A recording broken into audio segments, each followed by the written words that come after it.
Welcome to the dark side of travel. So you've dared to come jaunt with me. Thank you.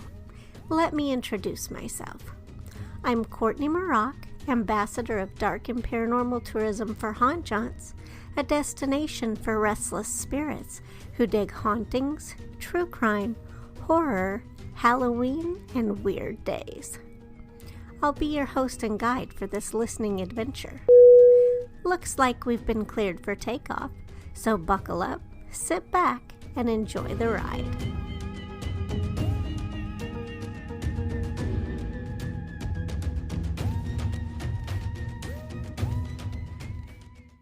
Okay, I think we are ready to rock and roll with the taping part. And where did you say you were? I live in the New York area, Westchester County. Oh, so did you get hit hard up there? Completely. This was the hot spot of the world for a little while there. Thousands and thousands of cases here. You mean the virus or the unrest?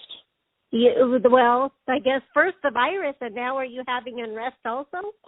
Well, we live on 5 acres of woods, so we wouldn't know if there was a nuclear explosion in New York, let alone whether there was anything else. So it's all good. Good. And did you stay safe from the COVID so far? Completely. Yes, a few members of, extended circles and so forth, but nobody directly. Oh, thank goodness. God. Yeah, that's awesome. Well, and congrats on your brand new show. A lot of people are really excited about this one. Oh, so good. I'm excited too. Is it a little different though than your other ones? Would you say? You bet it is. Yep. It's a very different. It's a big departure. What happened was that we were inventing a show that was kind of in the realm of what I normally was known for, which is sort of history exploration, and Travel Channel kind of very consciously and determinedly decided to be paranormal, which they had a lot of success with Zach and so forth. And so they kind of rebranded. And so we were in the middle of that mix. And so we adapted to that quite happily. I mean, I was like, oh, this is cool. So I was always interested in the paranormal because I'm interested in everything.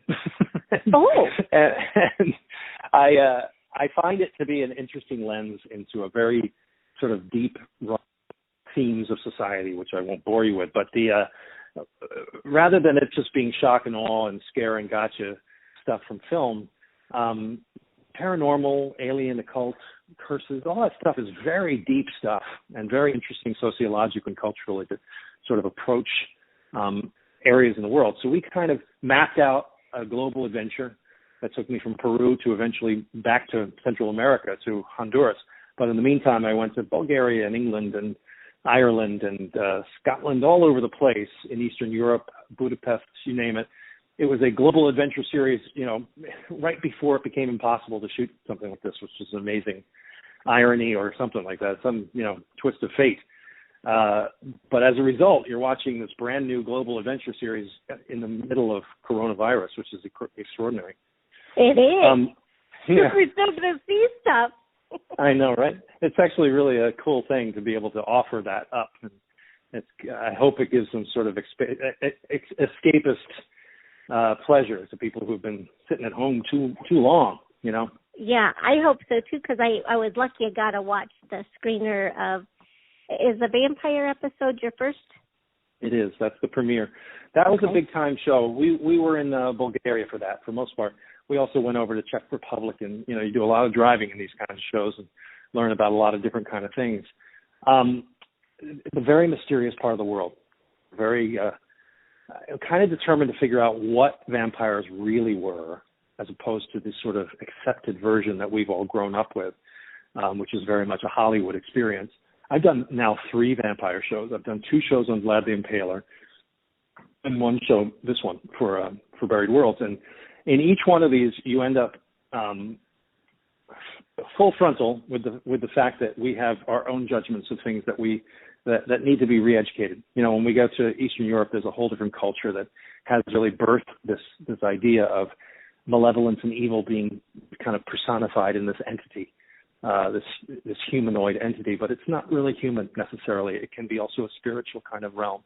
And we investigate this mountaintop village. Probably the most mysterious night of my life. We got GPS coordinates to join a vampire team. in a mountaintop village, which was an abandoned gypsy village. It was actually a 19th century farming village for probably sheep herders or something like that. And these little hovels, these beautiful little, relic of buildings sort of populate this hilltop. And we went up about 6 o'clock at night. It wasn't dark. But before it was over, we were having a vampire, what's the word I'm thinking for when you exorcise something? Yeah, a vampire exorcism, I guess.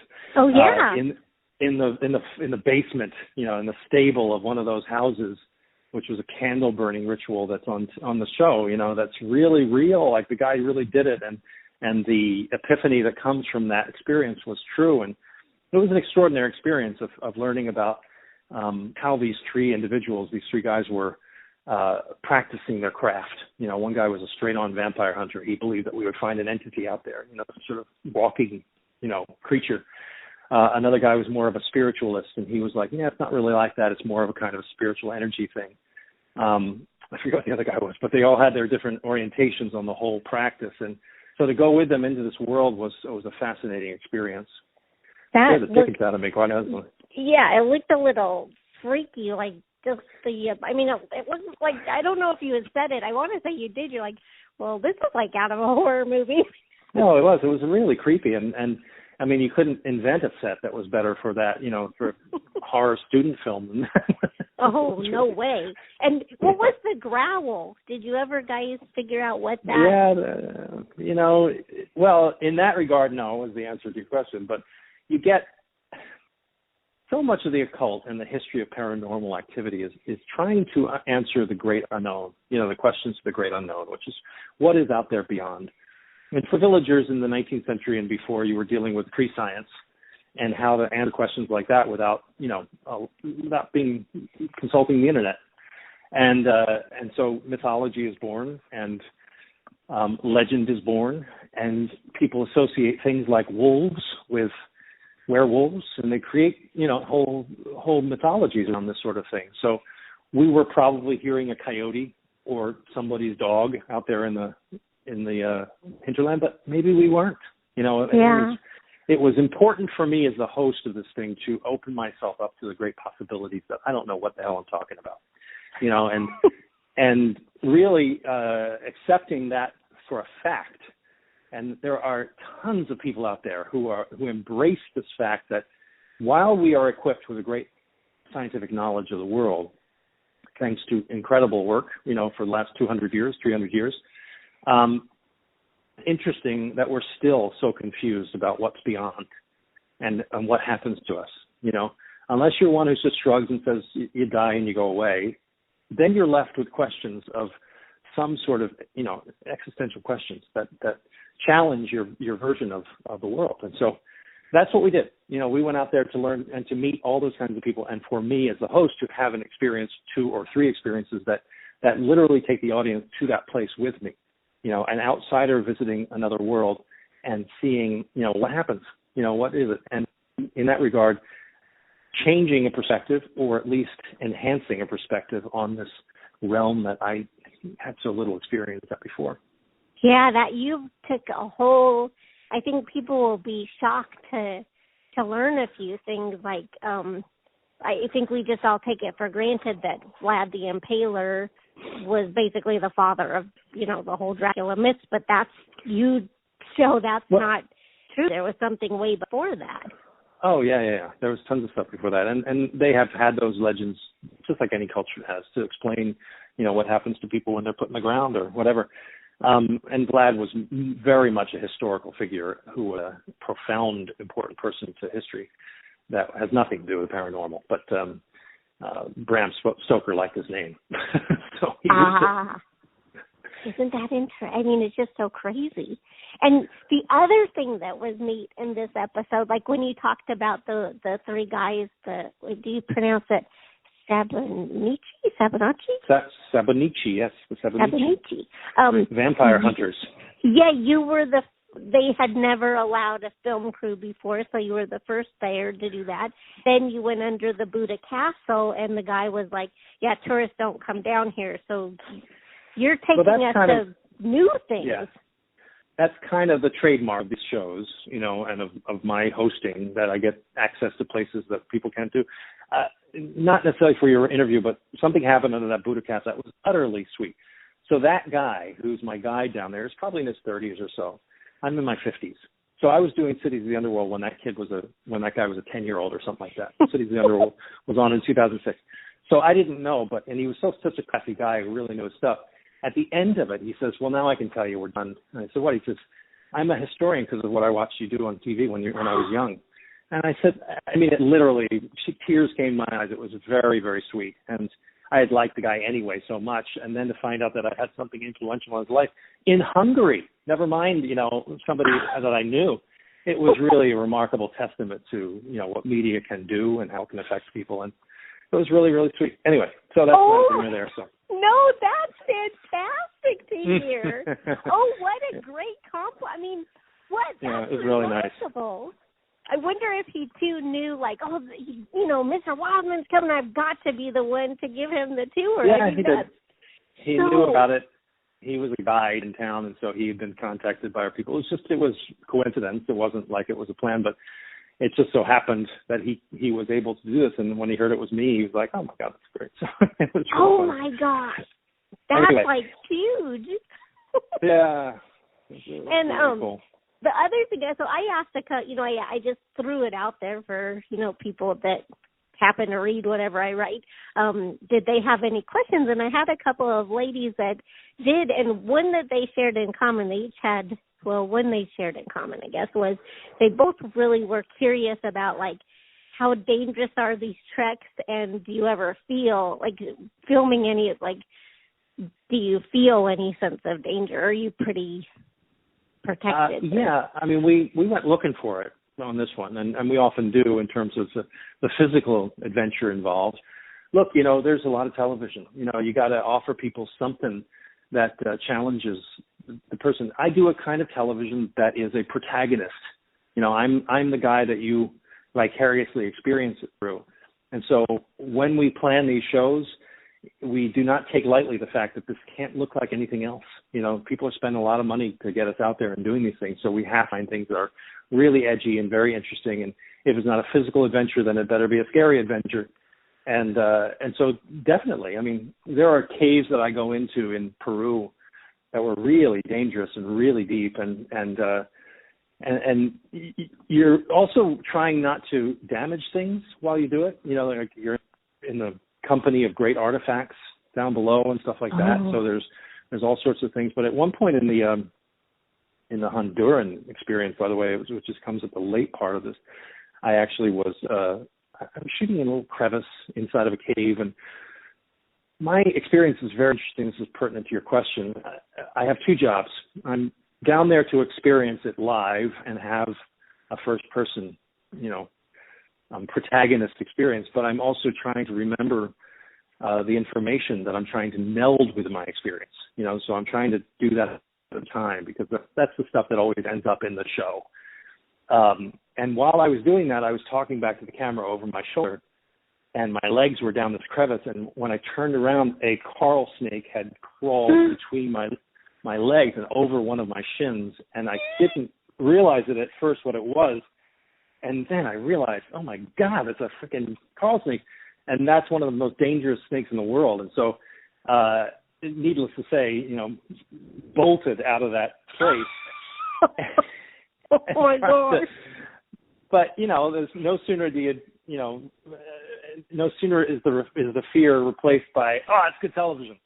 So that's how you feel about that kind of thing. So the more dangerous, the better, because you know that people are going to be watching with curiosity. And in my case, I'm trying to teach them something, trying to learn something on these shows. And so that's hard to do, to find places and experiences that marry that up. And that's what you're trying to find. Yeah, that's a total Indiana Jones moment right there. It was kind of that way.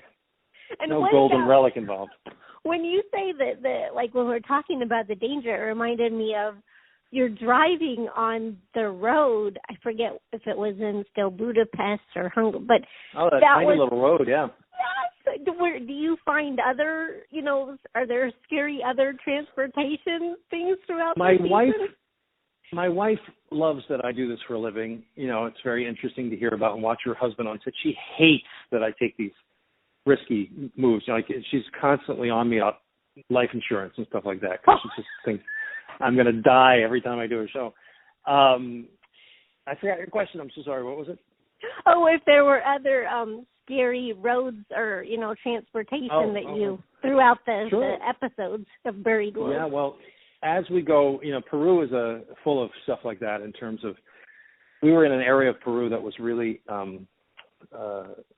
the beaten track. You know, like most people who go to Peru go south to Machu Picchu and all of that. Well, that's the Inca Trail. That's all the Inca history, which is really great and really important. But it's kind of later history. And when you go back further, you find much more raw civilizations, much more fundamental to the place. And that's all in the north of Peru and out by the ocean. And so we spent our time doing that. There's all kinds of stuff up there that sort of challenges your understanding of the world and your driving abilities. Thinking specifically of a village that we went to, which was a sort of beachside village. If you go on there in is it July? And I guess they're above the equator. I can't remember now. I think they're below. Anyway, in the middle of their summer, it would be a sort of surfside community, but it was off season, and so it was very abandoned. We were meeting a guy who had discovered some bones across the street from his pizzeria. His kid had come home with a jawbone, and the dog brought home a femur. Ooh. And he called the local archaeologist who works down the way at a very famous archaeological site, and they ignored him for 3 calls. And then finally, in the 3rd call, the archaeologist said, "Okay, I'll be up this afternoon." He walked up, and the discovery of what was across the street from this pizzeria changed this archaeologist's career forever. And he ended up with a professorship in Florida, as a matter of fact, out of this, because it was such a big deal piece of archaeological history. And what it was the site of the largest child sacrifice in history. Hundreds and hundreds of children who were sacrificed in a ritualistic appeal to the gods, the story of which we go into and explain what happened. But it's a really fascinating story, and it's just horrific to imagine the scene that you're grappling with as you understand that you're literally looking at lines and lines of children who are one by one getting, basically their hearts taken out, and it was a terrible, terrible scene that, has its place in history, in that world, and there's a certain lack of judgment you have to bring to it. But then you can't help the fact that these are, obviously terrified people and terrified children, and a gruesome scene of murder and mayhem that's happening here. So that was an incredible experience that we had at that place, and did a bit of archaeology ourselves, finding one of those skeletons. Holy hey guys. cow. Oh, sorry to cut in. We are a little bit over time. Okay. Courtney, let me know if you have any other questions that you didn't get a chance to ask, and I can pass them along and get those answered for you. Oh, yeah, I would just send. I think that's great. I pretty much got the ones answered, and I sure appreciate the time. Me too. Thanks a lot. Thank you, Don, and great luck with the show. Thank you very much. Bye-bye. Thanks. Bye-bye.